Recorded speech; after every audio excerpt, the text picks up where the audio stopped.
What's up guys? So on the company Instagram, we just received a DM asking what type of sweatshirt that they should go with for the clothing brand. So I thought I would make a video to answer that. So let's go ahead and jump right into it. The first thing that you need to know is the brand that I recommend you go with is Independent Trading Co. And when it comes to hoodie, there's probably 2 or 3 things you need to know before we get started. That comes down to weight. So sweatshirts come in different weights. It's lightweight, midweight, and heavyweight. And those are typically the 3 different categories that you want to kind of focus on when you're trying to pick out what hoodie you would like. The most popular product that we sell from Independent Trading Co. is the midweight sweatshirt. That's the SS 4500 right here. And what I like about it is it comes with a tearaway label, so if you want to put your company's logo or information on the inside of the neck label, you can just tear away the label and add your own, so it's super cool. It's also on the affordable end compared to some of the different options that I'm going to review with you today, so that's also what makes it pretty popular. The IND 4000 is considered the heavyweight sweatshirt.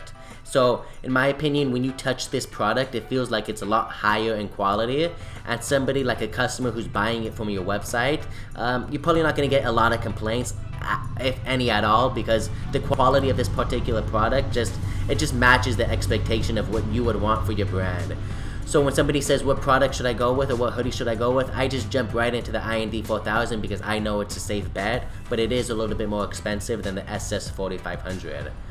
If a customer came to me and said, hey Devin, I want the best hoodie that you've ever found, the best hoodie that's out there on the industry, I would go with the IND 5000. That's Independent's nicest product. They consider that a heavyweight sweatshirt as well.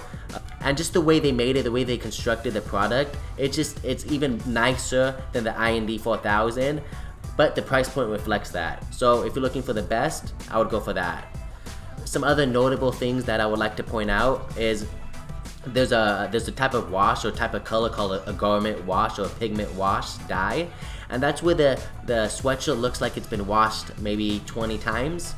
I'm just kind of over exaggerating there, but essentially the color looks like it's been washed a couple of times, and that's the look and feel. Think of it like a vintage look.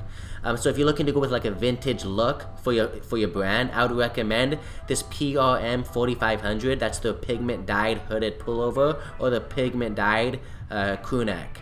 So those are some of the different options and some of the different weights. I think this pigment wash is the midweight. So right here you can see that there's the lightweight hooded pullover sweatshirt that I didn't mention so far. So that would be essentially touching the 3 categories: the lightweight hooded sweatshirt, the midweight, and the heavyweight. In my opinion, we don't sell too much of this lightweight. I don't see a lot of clothing brands going with it. I can imagine if you're like a athleisure brand and you're wanting a workout sweatshirt, you might want a lightweight. Maybe a surf brand. Or maybe a surf brand. This would kind of like fall within that category. But other than that, I think sticking with the midweight or heavyweight should probably do you justice. And they have a lot of other different products like zip-ups, so on and so forth, that are worth looking into. But for the sake of this topic or video, that should wrap things up. Thanks guys.